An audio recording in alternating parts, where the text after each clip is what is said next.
Hello again.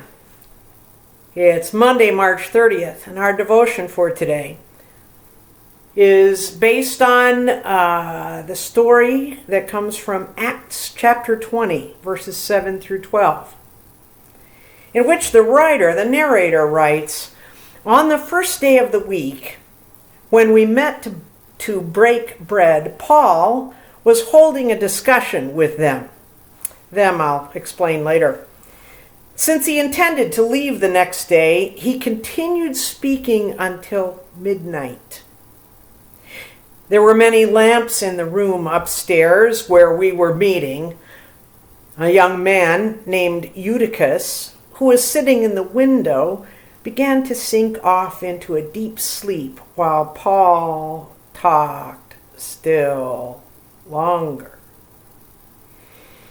Overcome by sleep, Eutychus fell to the ground 3 floors below and was picked up dead. But Paul went down and, bending over him, took him in his arms and said, 'Do not be alarmed, for his life is in him.' Then Paul went upstairs, and after he had broken bread and eaten, he continued to converse with them until dawn. Then he left. And meanwhile, they had taken the boy away alive and were not a little comforted." At first glance, this is a story that is a preacher's worst nightmare.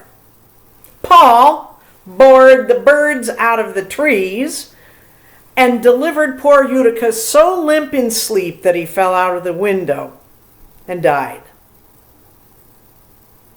One part of me is grateful for this story. Grateful for the camaraderie with St. Paul, because I feel a certain kinship when I look out into a congregation and see the numbers of fluttering eyelids over the course of 35 or 36 years. And then I feel grateful because at least I didn't literally bore someone to death. Not yet, at any rate. But I'm more taken with what happens next, when Paul takes the boy in his arms and says he lives, and then casually meanders back upstairs for grub and more gabbing, where he ate and talked with, remember I said I would tell you who they were, Sopater, Aristarchus, Secundus, Gaius, Timothy, Tychicus, and Trophimus, whoever they all were. He talked with them all night after raising the boy from death.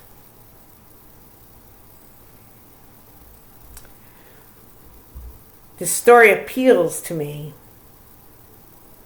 also, not just because of the preaching thing, but also because of the grubbing and the gabbing. When I was a younger woman, I used to love to cook. When I was in seminary, you could always get a bunch of folks together to eat. And that was also true in at least one of my parishes in Philadelphia. But I gave it up a number of years ago, cooking, quite a number of years ago. Because the joy of cooking and the joy of sitting down to eat what one has cooked is blunted by the absence of folks with whom to share it. So I found that over the course of many years that I have eaten out a lot, a whole lot.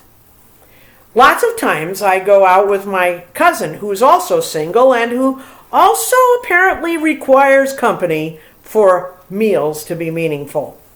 There are certain restaurants in the city of Des Moines where when my cousin walks in, they call him by name, they pour him a glass of his favorite wine, and they talk with him all throughout the night as though they were family, or as though they were also the friends who've invited him over to their house.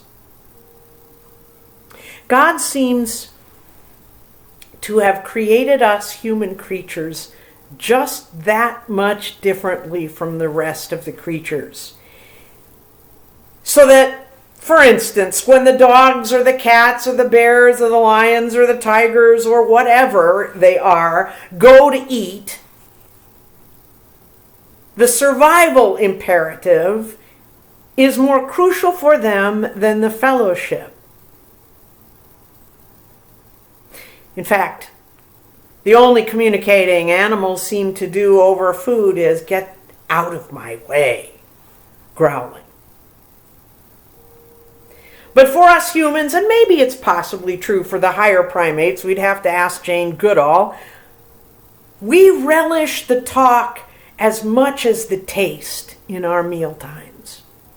For us humans, we must share our thoughts as much as we share our food. And so for many of us, that makes these socially distant days a very difficult time. Many of us live alone. Others have regularly scheduled meals with loved ones in retirement or nursing homes that we are now, at this moment, not able to share. And while it may be true, and I hope it's true, that for some of our families who have found it difficult to squeeze a full-blown family meal into their busy daily schedules before this period of time, and are now enjoying the family meal times together in these otherwise difficult times, may find in a week or two that too much of a good thing is still too much. But these are difficult times for us. Not to mention the empty space that occurs in our week and in our hearts when we haven't been able to gather with our brothers and sisters in Christ at the table of his precious body and blood, or to sing with them off key, if possible, at the top of our lungs, or to drink coffee and eat cinnamon rolls and share the news of our week and our children and our friends and the things that God calls us to, as we do on Sunday mornings.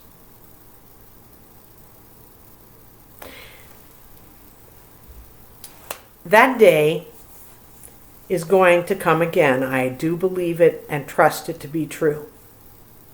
I trust God with it as much as I trust Paul's word that the life was still in Eutychus, all appearances to the contrary. And that life is still in this body as well. Be comforted more than a little with that witness. And until then we sing in anticipation. I'm gonna eat at the welcome table. I'm gonna eat at the welcome table some of these days. I'm gonna eat at the welcome table. I'm gonna eat at the welcome table some of these days. Until we do, God bless you.